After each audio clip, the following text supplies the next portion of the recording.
Yeah.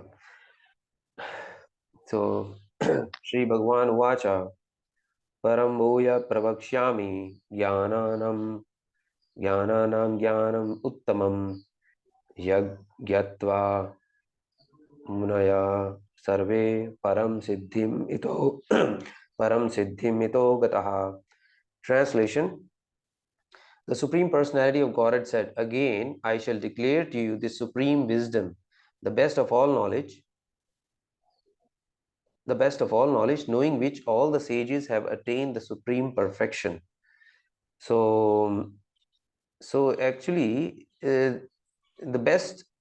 I mean, Lord Shri Krishna is telling this to Arjuna, but in the previous chapters also somewhere, Lord has actually emphasized that this is the uh, topmost knowledge or best of knowledge.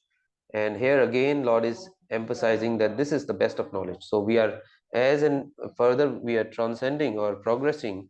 It seems to be this knowledge even better than what was mentioned as the best earlier. So in the previous chapters, it was explained the field of activities and the two knowers of the field of activity. One is superior, the other is subordinate. One is fallible and the other is infallible.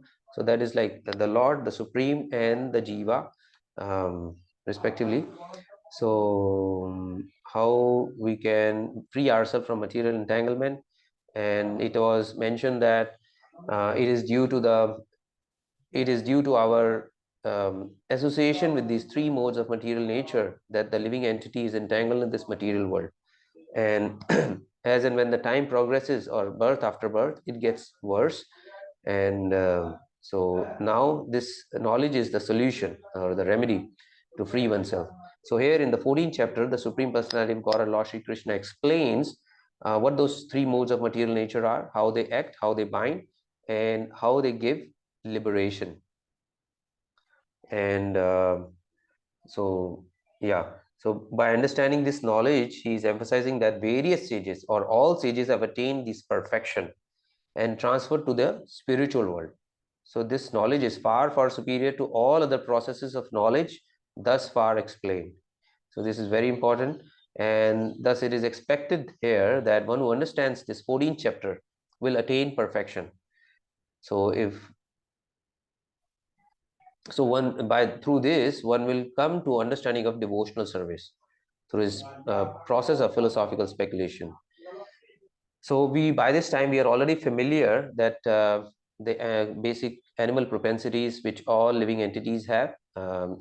So humans have a higher level of consciousness compared to other species of life like animals and birds, etc. But every living entity has these basic animal propensities like eating, sleeping, mating, and defending out of fear or threat.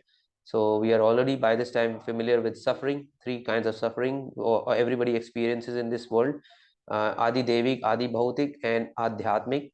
And four defects of material nature, which also keep us entangled, or we are not able to experience the best of our states because of these four defects, which is one must lie, prone to illusion, imperfect senses, must make mistakes, and the real problems of life of this material world, which large um, population is actually oblivious to this fact, is that repetition of birth, death, old age, and disease. People tend to continue in their material activities, ignoring these things, um, and continue their sense gratification and keep on adding to their suffering.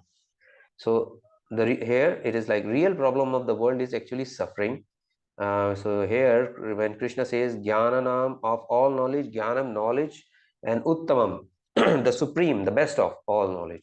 Krishna is here declaring the teachings of Bhagavad Gita to be Jnanam Uttamam, Jnananam Uttamam. This means the supreme of all knowledge. It is the highest and deepest wisdom. So one who understands this will come to also realize that the real problem of this world is suffering. And to circumvent this problem of suffering of this material world, of material existence, there are so many material organizations today, there are so many material institutions, and there is so much competition in this people who participate in this organization system or institutional system of this material existence. So because people are afraid, or out of fear of suffering, we today have so many um, doctors, advocates, so many other professions. So this is all because of our fear, and because of fear of suffering, people build houses to protect themselves from threat. Because of the fear of suffering, and to motivate oneself out of this fear of suffering, this whole world is revolving around this principle. So similarly, we have a political system, and we appoint politicians because we are afraid of lack of proper administration, which could lead to suffering.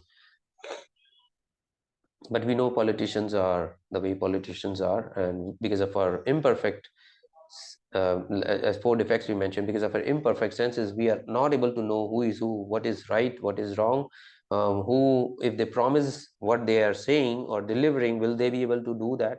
And we know that there are so many politicians who actually, nobody actually adheres to what they promise. Very rare somebody deliver what they promise. So this is how it is. And also, people grow food in the ground and stack or hoard food items for future in order to relieve the suffering from starvation. So people feel threatened if they don't get food, or the very thought of not getting food in future. um, People hoard, or these institutions or big conglomerates also hoard these food items, and the prices also go up because of that, all such things. So large population actually remains without food because of such system. And also because of large population of this world um, has sex for pleasure, or simply to relieve themselves from the suffering of sex impulse. And very rare do people have sex for positive reasons, or that is to have God conscious or Krishna conscious children or progeny. Only once they are aware of this spiritual system or this Krishna consciousness, people tend to adhere to this, the Garbha Samskara system, or even before they have conceive or have child, they will do this sacrifice or follow these strict rules. Um, so that is how it is. So this Krishna consciousness system, through this people know, otherwise they're all oblivious to this fact. Similarly, in the entertainment industry, or the cable TV, or the cinema houses, etc., um, so they are there because people are experiencing suffering, and to relieve themselves from the stress or burden of their daily grind or their daily lives, um, we have such fantasy world, we have such a system, or such entertainment, a material entertainment system. And so most of the things we are creating for enjoyment are actually created to relieve us out of this suffering. So in the material life, in this material existence, enjoyment actually means to relieve oneself from the suffering which people are experiencing. So this fear is all pervasive, and this fear and suffering is all pervasive. So countries and nations, we know that there are already world wars we have experienced, and people feel threatened of another world war. And now we have large amounts of funds being invested in defense system of the country, of the nations. And on and off, we see so much of there is disharmony among nations. Um, so, and because of this potential threat, countries out of this fear of suffering from being attacked by other nations, um, or by other strong powers. So to get rid of this threat, or out of this fear of suffering, they have such a large defense system or funds being poured into this thing. And it's a big industry, this war industry. Large ammunitions and these guns and all these things are very expensive. So much of millions and billions of dollars go into this thing. We already know in news that because of threat from China and so neighbors. Even India is now um, investing so much in um, defense system. All of a sudden, I mean, it's been there for a very long time, but all of a sudden, large funds are going into this thing. So this is how it is. It's not just India; it's everyone. Everybody is experiencing a threat from each other. These nations, especially neighboring countries. So, so the pleasure of this world are temporary. We know that, and Bhagavad Gita is explaining this how we get fixed in knowledge um, of this transcendental nature and attain our real transcendental nature, which is not subject, and so that we are not subjected to the repeated birth, death, old age, and disease. This cycle, this repetitive cycle, and we attain our true spiritual nature. Um, so Bhagavad Gita teaches this, and this chapter will get into more detail, like mentioned earlier. What are the modes of nature? How they act upon us, the living entities, how they bind us, and how we can be finally liberated. So this is a great wisdom Bhagavad Gita is teaching us. Lord Sri Krishna is directly teaching this to Arjuna, and these are the words directly from Lord Krishna, and we are getting it today because of our Guru Parampara. They have we have books today, so we can get this knowledge. Um, and we have even ISKCON has so many these levels of Bhakti Shastri, Bhakti Vedanta, and so on. And we have this Gita Gyan, this 15 minutes class every day we are having, and these small snippets and nuggets we are getting every day. Hopefully, these will enthuse other people to further take and delve into this spiritual knowledge and further pass on to other people and help them liberate. And like Lord Chaitanya Mahaprabhu had predicted that his holy name will be uh, said or chanted in every house and every nook and corner of this world, and which is actually coming to true. Um, we have these spiritual scriptures, Bhagavad Gita, Bhagavatam, Srimad Bhagavatam, Lord Sri Chaitanya Charitamrita, in so many different languages and available in so many different countries today. And we have ISKCON in so many countries, almost everywhere, and preaching centers, and this Gita Gyan system, and this fabulous our Sri Jagannath Mandir, ISKCON, Sri Shadripuram, and wonderful association.